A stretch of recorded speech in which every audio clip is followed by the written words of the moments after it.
Don't you dare joke about this. I am Emily's mother, not you. You were just a caretaker, nothing more. Coming here and making a fool of yourself, just go back home. My sister said this to me, ignoring the presence of many guests at my niece's wedding, and doused me with water from a pitcher on the table in front of us. The room erupted in whispers, and by the time I regained my composure, it was too late. Beside my sister, who looked like a furious deity, was George, pale-faced. In front of me were my worthless sister and my continuously betraying husband, giving me the perfect opportunity for retribution. Wiping the water dripping from my hair, I slowly stood up. Ladies and gentlemen gathered here, I apologize for showing you such an unsightly scene. First, I apologized to everyone who had gathered to celebrate Emily. Then, Emily stood up. I apologize as well. But Aunt Mia is not at fault. I want everyone here to know the truth I'm about to reveal, to be witnesses. It's time to punish the two villains who deceived Aunt Mia and me. Emily's words stirred the crowd into a frenzy. And then, the scum before me would be cast down to hell. My name is Mia, and I'm 40 years old. I work as a creator. I've been married to my husband George, who is 3 years older, for about 8 years. We don't have children. I have a condition that makes it difficult for me to conceive, and though we considered fertility treatments at the beginning of our marriage, George wasn't keen on it, so we gave up, thinking it's okay not to have children. However, my niece Emily, my sister's only daughter, was a big part of my life. My sister always had poor taste in men, never settling down with anyone, and wasn't the type to create a stable family environment. So, Emily's father is unknown, and my sister didn't even attempt to raise her. This all started when my sister was 20, and I was 17. Mia! You're a student with free time, so from today, you'll take care of this child. My sister, who had run away from home a long time ago and lost contact, brought little Emily to our father's house, where I lived. Sis! You just come back suddenly, and what's this about? Who is this child? She's mine. A lapse in judgment, I never intended to have a child. What? Who's her father? I don't know. How irresponsible! Stop nagging. Just do as I said and take care of her. I've brought everything she needs, so you're responsible now. Wait, sis! I'm still in high school, I have school during the day, I can't take care of a baby. My screams were in vain, as she left the baby and a paper bag with me and walked out again. My mother's gone, and my father's always busy with work, coming home only after I'm asleep. How am I supposed to take care of a baby in these circumstances? Our mother was frail, and she passed away as I graduated from elementary school. Dad worked multiple jobs to support us, left behind. His workplace was far from our home, and he found a part-time job nearby, so he mostly stayed at the company dorm, rarely coming home. However, he always made sure to deposit money for my tuition and living expenses into my account every month. In such a situation, I had no choice but to drop out of high school to take care of the baby. Without even discussing it with Dad, I quit school. Of course, I had never taken care of a baby before, and without any allowance, I bought the bare minimum books on childcare from a used bookstore with the living expenses, trying desperately to figure it out. Fortunately, Emily never cried at night and wasn't in much trouble, but since I had no income, I had to manage with the money Dad deposited. I should talk to Dad about this, but I'm worried about putting more burden on him. Thinking this, I sought ways to earn money while staying at home. I had learned various things on the computer at school, and Dad had an old laptop he used for work, so I used the internet to find design jobs, my area of expertise. Initially, it was low-paid work with fees at a registered agency, but as I continued, I started receiving direct requests, and by the time I was 20, I was earning a decent amount. When Emily first called me Mama, I was so moved that I cried alone. Time passed, and as Emily was preparing to start elementary school, Natalie reappeared. You've done well until today. Sis! You're just gonna take her now? Yeah, I'll take her. What? After all this time? Emily isn't an object, you know. Well, she isn't your child, right? I'm the one who gave birth to her. You're no longer needed. Let's go, Emily. Get ready. No, Mom, who is this lady? What are you talking about? I'm your mother. Hurry up and get ready. Sis, stop. Emily's scared. Where are you planning to take her? She's grown up here. gone to daycare and kindergarten here, all her friends are here. Don't just show up out of the blue and ruin our lives. That's why I'm saying I appreciate your efforts till today. And where I take her is none of your business since you're not related by blood. So just back off quietly. Mom, help me. Let go. My mom is Mia, not you. I don't know you. Emily. Sis, please. Don't drag Emily into your reckless life. I will take responsibility and care for her. Don't take her away. Shut up. It's none of your business what I do with my child. Hurry up, Emily. Mommy. Emily. Natalie forcibly took crying Emily away from me and pushed me aside, taking her away. When I finally managed to get outside, after injuring my leg from being pushed, they were nowhere to be seen. I didn't know where Natalie lived, so I had no way to find them. Disappointed in myself for not being able to protect Emily, I fell into depression for a while. Then, more time passed, and when I turned 30, a letter arrived in my mailbox. Guess what? It was from Emily. In the letter, she wrote about how after being separated from me, Natalie took her to her apartment. She'd always thought of me even after we were apart. Natalie never took care of her, and she was often taken into Child Protective Services. Emily wanted to contact me, but like me, she was helpless as a little girl. After Emily contacted me, we started communicating frequently. It was the spring of her middle school years. That's the background, and having Emily made life worth living, even more than the sadness of not being able to have children with George. Though Natalie prevented us from meeting often, by the time Emily was in high school, we could meet at the diner where she worked part-time. She managed to go to school, as middle school was compulsory, but was told to work and pay for high school herself, so she bravely took on a part-time job. I secretly opened a bank account in Emily's name, without Natalie knowing, and deposited her high school fees and allowance every month. So for Emily, the part-time job was more of a stress relief from Natalie and an excuse to meet me. According to Emily, Natalie was still irresponsibly playing around with men. Speaking of playing around, I noticed George often didn't come home until late at night. And then, around this time, I discovered something shocking: George and Natalie worked at the same place. It's a small world, indeed, but this was a strange twist. However, an even more significant revelation was about to come my way. A few years later, Emily would tell me a delightful yet unbelievable story. That's right. Congratulations, Emily. I'm so happy for you. Thank you for everything, Mom. Emily, now over 20, had found a wonderful partner and was getting married. Finally, Emily was going to have the happiness she deserved. I was jumping for joy inside. But then, there's something I have to tell you, Mia. Something important. What's wrong? You don't look like a happy bride. Is there a problem with your partner? Or did Natalie do something again? It's more about the latter. I really struggled with whether to tell you. It involves you too. Does it involve me? Yes, and me, but you don't have to worry about me. Just tell me straight. It's about George. George? My father. George is my father. What? I was speechless for a long time after hearing Emily's words. Only when she repeatedly called me Mia, Mom, through her tears did I snap back to reality. I'm sorry.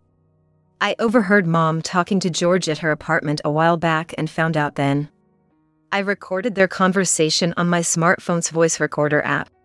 Emily continued. She went to the government office and checked the birth certificate. If this was true, Emily and I had been deceived for a very long time. As I listened to the recorded audio, my mind raced, and Emily and I devised a plan. A plan to firmly punish the two who had deceived and mocked us for years. Don't joke with me. I'm Emily's mother. You're nothing, just get out. Natalie, forgetting the many guests, threw water from a water pitcher on the table over my head in a fit of rage. I felt guilty for ruining Emily's big day. But this was all part of the plan. Except for getting water thrown at me.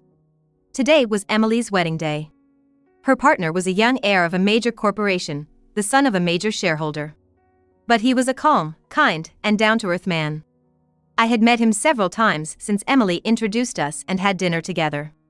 He understood Emily's background and knew she considered me her mother, so he also called me mother-in-law. Thankfully, His father also accepted Emily as his daughter-in-law after knowing our situation. Such an important day for her.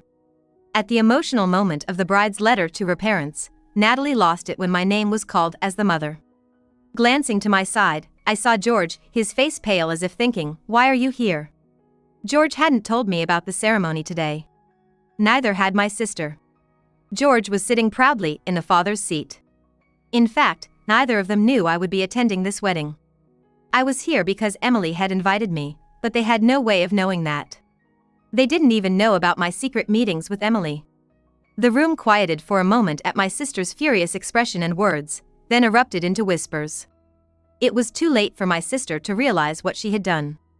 I quietly stood up, wiping the water dripping from my hair. And I walked towards the microphone where the host stood.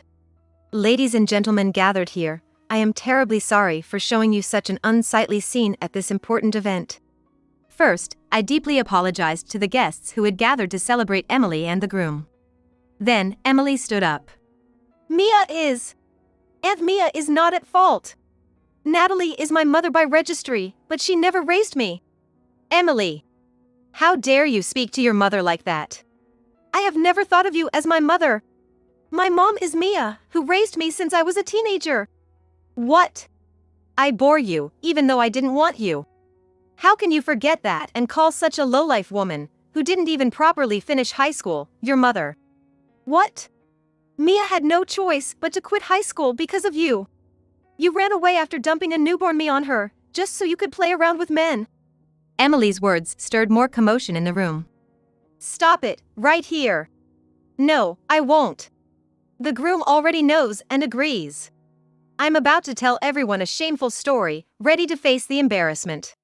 Among us celebrating here are two people who don't belong. I want to expel these two from here, and I need everyone to be our witnesses. To punish the villains who have deceived Mia and me for years. Emily spoke powerfully, tears streaming down her cheeks, her shoulders shaking slightly. I wanted her to be happy. So, I was determined to settle this here and now. My anger was ignited. As Emily appealed to the guests, applause erupted spontaneously. Emily and the groom's close friends, knowing the truth, voiced their support and blessings, casting scornful looks at Natalie and the worthless husband, George. Unable to withstand it, George finally opened his mouth. Wait. I'm not involved. Natalie deceived me too. I was set up. What? You're playing dumb too. What are you talking about? Set up.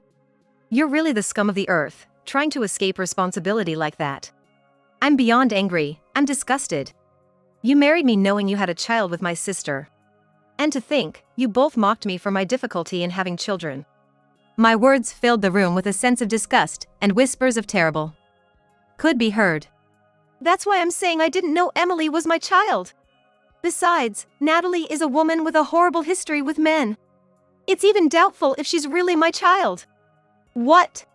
You were the one who said to dump newborn Emily somewhere because you didn't want her. I never wanted a child in the first place. You're the one who... As the despicable duo started to shift blame to each other. Enough already. There's evidence, so neither of you can escape the truth. Emily glared at them, her face red with anger. As if on cue, a large screen in the room started showing dubious photos and videos of Natalie and George, followed by their own voices revealing how they deceived Mia and Emily. When I told you about the DNA test results saying it was your child, you were really scared, huh? But it worked out, right? Mia couldn't have children and wanted one, never imagining we'd push my sisters and my child on her. It turned out great, being able to shove all the trouble onto Mia. This conversation played on and on. The gazes in the room turned furious towards the two.